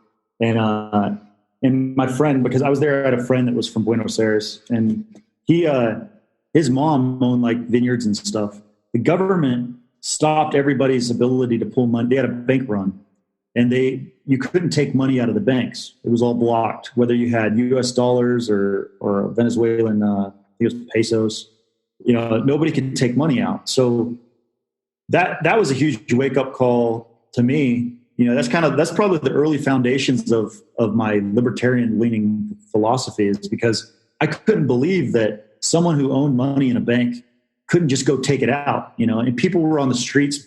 They had this thing where, I'm sure they do it in Europe too, is they'll get tens of thousands of people and they'll bang on pots. They'll take like pots and pans and they'll go out to the street and just bang on the pots in front of the banks. And everybody's just like protesting. And I was there during that. And it was an eye-opening experience to see how fast the Argentinian peso used to be 1-for-1 to the US dollar. Now it's like 16-to-1 or something. It's interesting to see over a process of 19 years, a currency and an economy just completely collapse in on itself because of really bad fiat-based regulations, you know? So it just makes sense to be able to let the average citizen hold their own money, because it just feels like the banks are always scheming and finding ways to rig the system to where at the end of the day, you're the person who has your money in a bank and you can't access it because the bank fucked up or or whatever, you know. It's just, it's amazing to watch in real time these things happen, essentially. It was the same in Greece during their financial crisis days, when the bank ATMs were only allowing the citizens to withdraw about 10 euro every day to make sure that they can only have the kind of money that allows them to buy food, but nothing else. Can you imagine that, though? Can you imagine? It's never happened in the United States, where we've been told that you're only allowed to get $20 or $10 out of the bank to buy food. I mean, I can't imagine having to beg permission to do something like that. Like that's, but it's a reality in some places, you know? Like I think doesn't Uganda have like, I think Uganda and Venezuela probably have the two worst economies, I think, I want to say, on the earth right now. But they also have some of the highest adoption rates for Bitcoin. I mean, it just makes sense when your fiat is being crushed, that people are going to look for ways to get out of it. Like, think about this. Do you know the inflation rate in Venezuela is like 10 million% a year right now and growing? It may be higher than 10 million% now.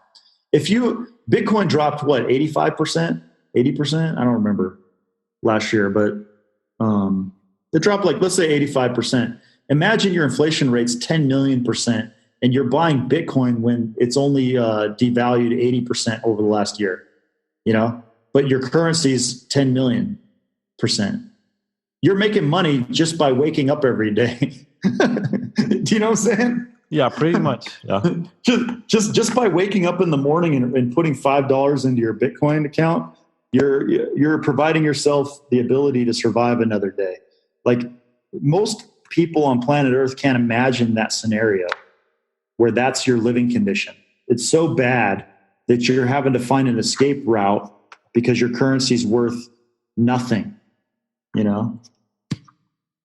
But in all honesty, if you lived in Venezuela, the smarter thing to do would be to mine it. That'd be the best way. It's just to mine it. Because they have Venezuela. Here's the funny part too. Venezuela, it's the cheapest place on planet Earth to mine Bitcoin is in Venezuela. They have the lowest electricity costs of any country on the planet to mine. It's unbelievable. And they also have, I think it's like 40 or 50 trillion dollars worth of oil underground.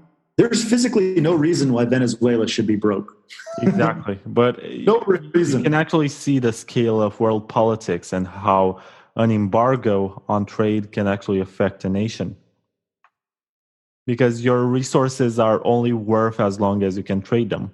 If nobody wants to trade with you, then you're going to have tons of oil buried underground while nobody wants to buy them from you, which leads to poverty and leads to all sorts of ugly situations, which other world powers have basically orchestrated as a way of making the population rise against their government.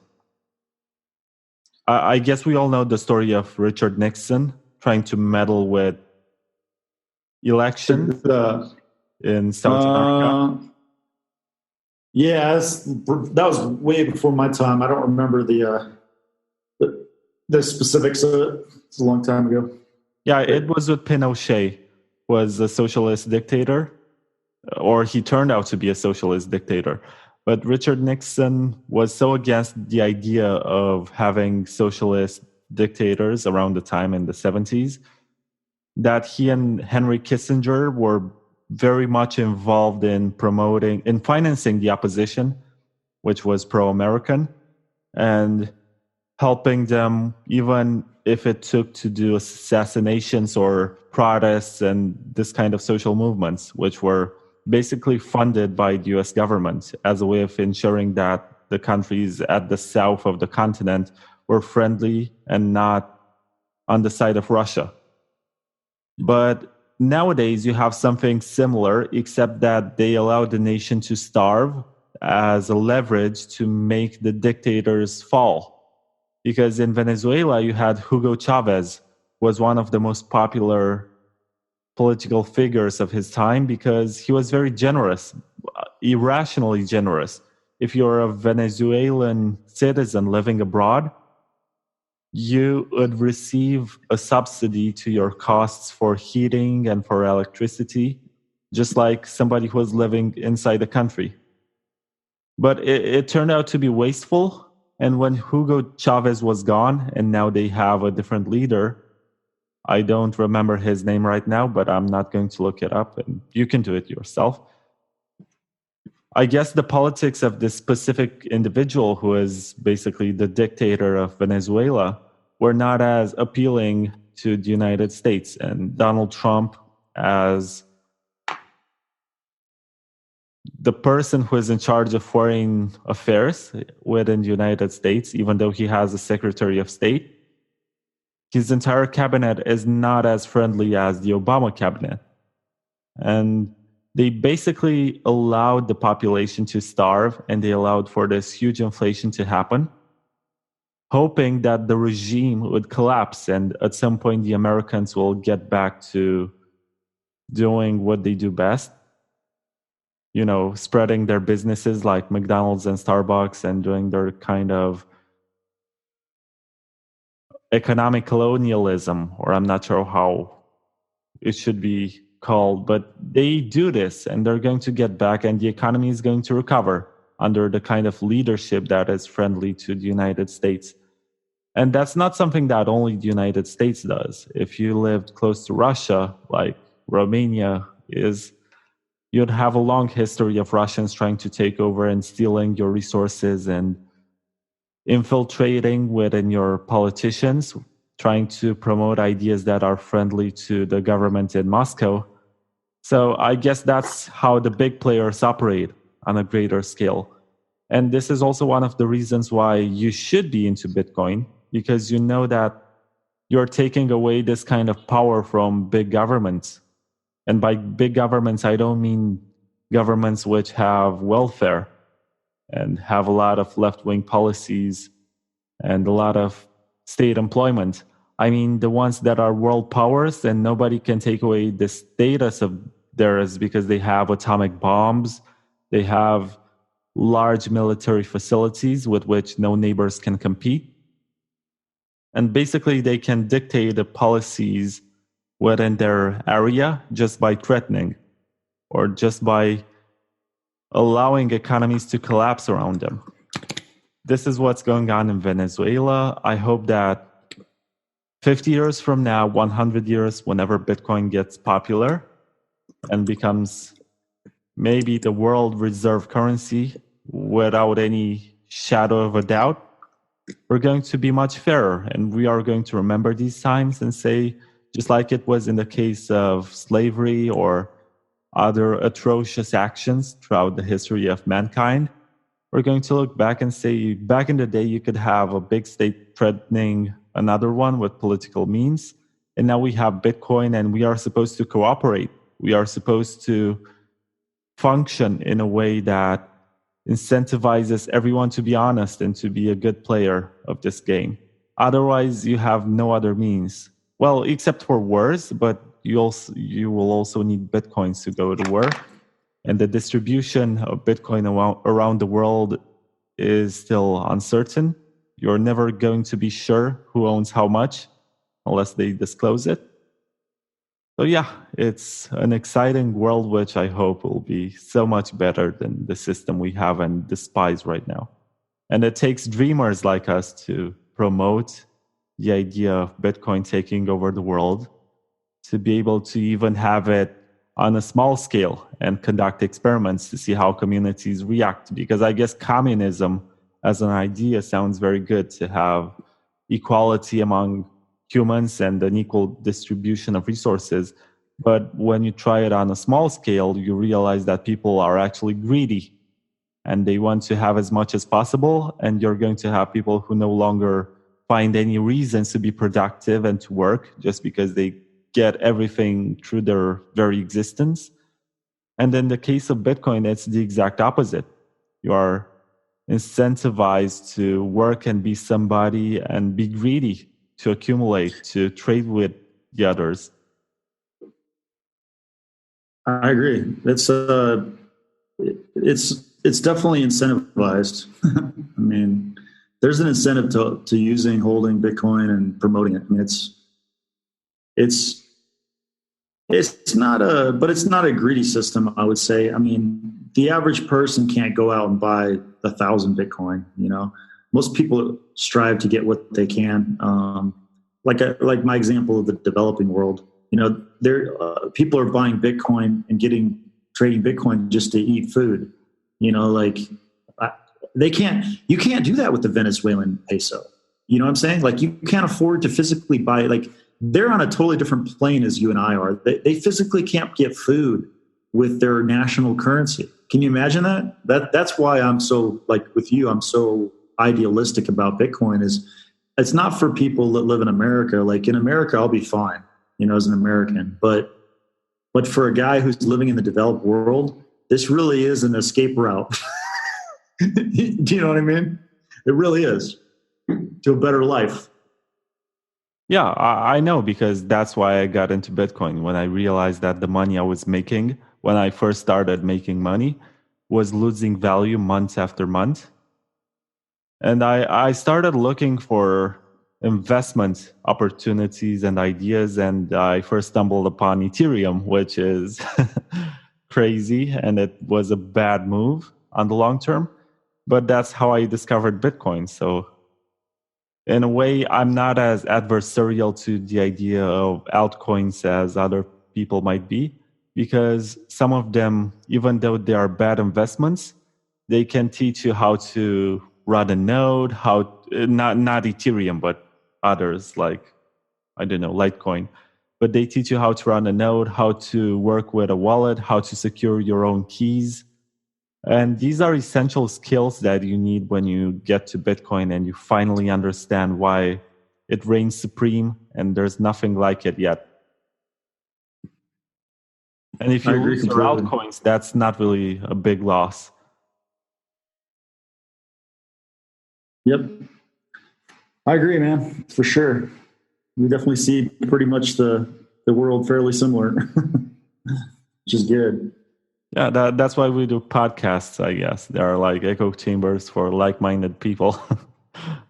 And it also is good to see like people that live in different countries and come with you and I have different backgrounds, different nations we come from, but yet philosophically and ideologically, something brought people from different viewpoints to a similar understanding. So that's the other beauty of Bitcoin, I think. I can tell you that my grandparents had their wealth confiscated by the communists, and then there came the revolution of 1989, and my parents had their wedding around the time. And when they had the wedding, they received a lot of money, which was enough for them to buy a car.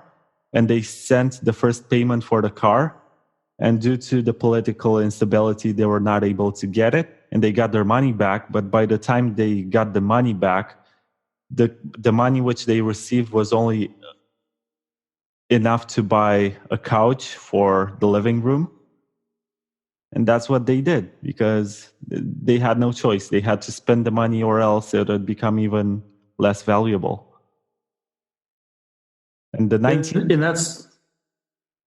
Go on. That's a good example. No, that's a good example of why... of some of the reasons why people around the world are seeing the value in Bitcoin is that story right there is it's a prime example of a wake-up call, you know? What I find interesting right now is that my father doesn't get Bitcoin.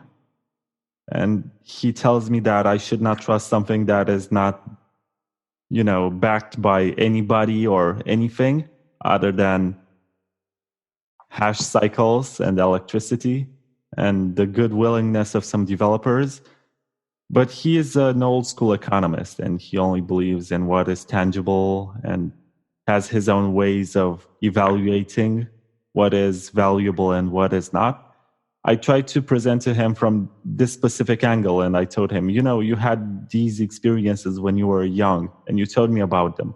And I'm trying my best when I settle down and I start my own family to make the kind of financial decisions that are good and don't end up in this kind of terrible financial situation where the government fucks you up. And I don't mean to swear, but in this particular situation, I cannot think of a better term than to swear, because you had millions of people having expectations in regards to how they want to spend their money, and they had bank deposits. And around the 90s, people were taking loans for huge amounts of money and returned them within 1 year because due to inflation, that was what their monthly wages were turning into. So if you wanted to buy real estate in the 90s, it was such a great time in Romania. My parents didn't do it because they got screwed the first time around and had to work really hard to get back on their feet and be able to pay for a house and everything else. And right now I'm in the financial situation where if I want to buy a house for myself, I'll have to get a loan for about 20, 30 years. Wow. I have university classmates who have done it. And they said, okay, I'm going to settle here. I'm going to get a job and then work for 20 years to pay back for this apartment, which I bought for myself, even though they're not certain that they're going to live there for the rest of their lives or if the economy is stable enough to make this kind of commitment. Yeah. That's the other thing. I mean, you don't with home loans and interest rates, and it only helps the banks at the end of the day. That's the that's the other thing with you kind of realize is how much banks really get benefits from traditional finance. You know.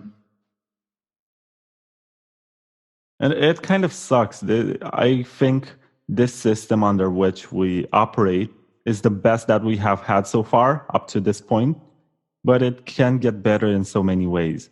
I can think of situation in my country where 200 years ago, you still had a system of social classes and noblemen and serfs, and serfdom was still legal. And if you're born in a family of peasants, you basically had to grow up and harvest the land for the landlords. It wasn't even your property. But we have gotten to a point where you have to ask permission to the state for everything that you do. You want to buy a house? Well, you need these documents, and you have to basically become a slave for 20 years to be able to own your own piece of land. And I guess in the future, we're going to get much fairer. Hopefully. Yeah, hopefully. I'm not sure how much you have to work for a house in the United States or in Turkey. It's 20 or 30 years, typically 30 years, but they do 15 and 30-year loans are the most popular. Was that 15 or 50? 15 or 30. Okay. 15 or 30, yeah, are the most popular ones. I don't know. Some people like this kind of lifestyle where they know what they're going to do for the next 30 years of their lives, just working and paying the debt. I personally don't find any pleasure in that kind of living. There wasn't a lot of options. I mean, before, because in the States, they pitch, buy a house, get stocks, traditional investing, work for 30 years and then retire. That's the quote unquote American dream. So basically, if you put it like that, there's not much of a dream in it. But if you watch one of these movies about the American dream, you see them living in lavish, large houses with pools and nice cars and nice neighborhoods. Yeah, but that's not as common. The most common is what I said. A lot of people are happy to just do that, just work for 30 years and then retire. A lot of people, that's what they want. How do you find Turkey, and specifically in Istanbul, as opposed to where you come from in the States? It's good. I'm from Washington State is where I'm from. Originally West Coast of the U.S., but it's good.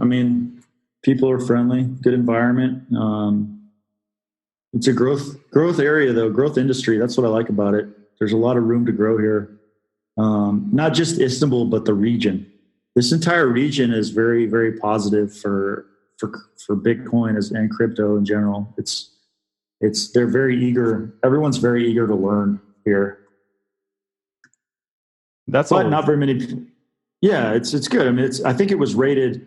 I was rated either number 2 or 3, I think, globally for global interest for crypto. As far as nations go, I think it's like second place or something.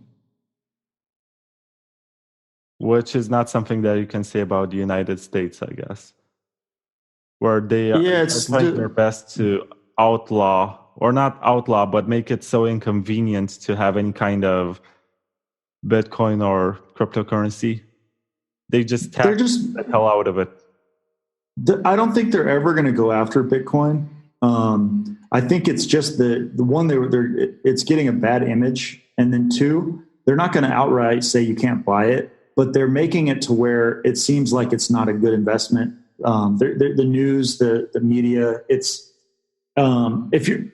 you're a company, so like let's say you want to start a company, it's very easy to just go somewhere else. You know what I mean? Like if you had to decide, I'm going to make a Bitcoin trading company or whatever, pick what industry, you're going to go to Canada instead because Canada is okay with Bitcoin. They don't have a problem with it.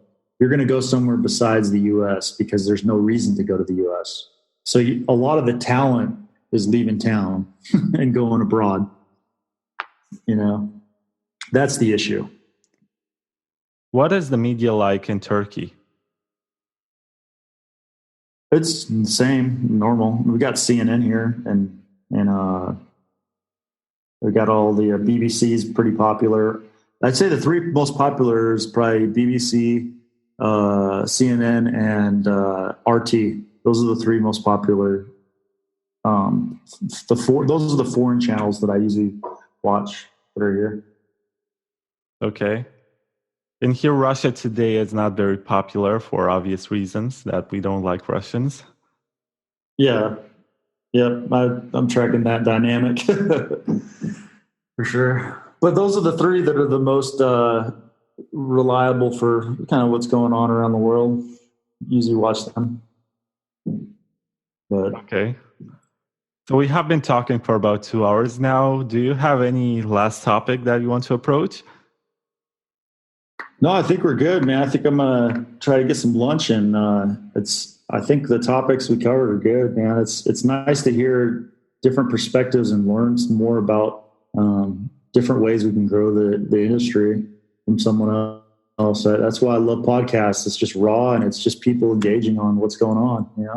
Yeah, and none of this was scripted, except for maybe sending you that article by Michael Goldstein. It was all spontaneous.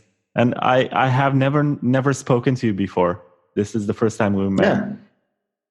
Also, you should know that if we get any kind of donation in BTC for this particular episode, you're going to get 50% of it, or you can just send it to any kind of charity. And on my side, if I get that 50%, I'm going to send half of it to the defense of Ross Ulbricht. Not because I don't think that he has committed crimes, which he obviously has, but I think that the punishment that he received is too harsh and nobody should be subjected to that kind of stuff for nonviolent crimes. And also it created a nasty precedent around the world for what you should be doing to somebody getting involved in Bitcoin transactions.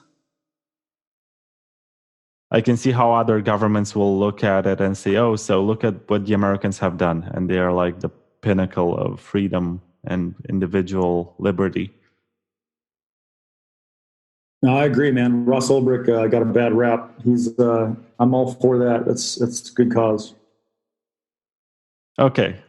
So thank you very much for this. And I hope we get to do this again, maybe sometime. Yeah, sounds good, man. I really enjoyed talking, and for sure we should do this again. Also, how can people follow you on Twitter? The last question. Easiest way to find me is Truth Raider HQ on Twitter or Truth Raider on Telegram if you want to talk on that app. Okay, Mr. Truth Raider. Thank you very much. All right, thanks, Vlad. Bye. See you later.